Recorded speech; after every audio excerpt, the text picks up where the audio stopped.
Pasko ng OFW, minsan masaya, minsan malungkot din, dahil wala ang pamilya sa ating tabi.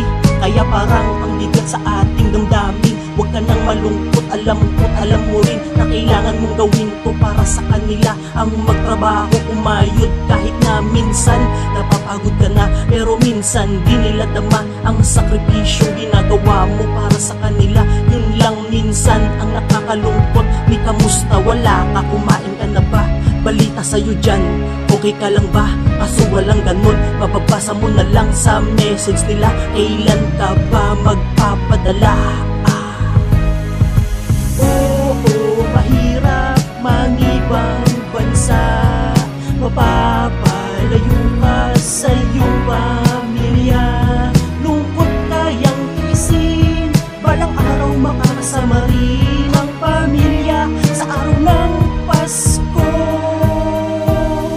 Pasko na naman, pero bakit ganito? Lungkot na dadama, imbis na ligaya to. Kala nila ganito, kadali buhay dito. Di nila alam ganito, ang Pasko natin dito, ang Pasko namin dito. Magtrabaho, ganyan buhay OFW. Kala nyo madali, no? Ganito kasi, kaya naming tiisin. Lungkot na nadadama, kaya naming palitan ng ngiti, pero sa likod duha at bigati. Kasi puso namin na yapi, kahit maraming salapi, hindi pa rin sapat kasi wala sa tabi. Ang mahal natin sa buhay, ganyan naman kasi, hindi ganun kadali mangibang bansa. Lungkot mong nadadama, kailangan mong tiisin para pagsubok dumating, kaya mong patumbahin, kababayan.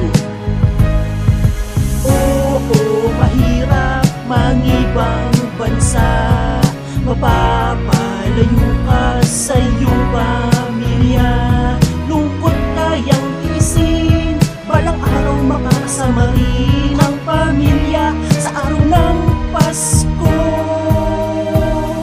Sa araw ng Pasko, solo ka sa kwarto, ganito lang dito, kahit may trangkaso. Kailangan magtrabaho kasi pamilyado, kahit problemado, hindi apektado, dahil obligado. Iyong maamo ang iyong amo, para asinsado, kahit komplikado. Huwag tayong susuko, wala pa sa dulo, simula pa lang to. Huwag mong ihinto ang biyahe mo sa pangarap mo, sa tagumpay mo. Kung kinaya ko, kakayanin mo. Ilan na bang pagsubok ang napatumba mo?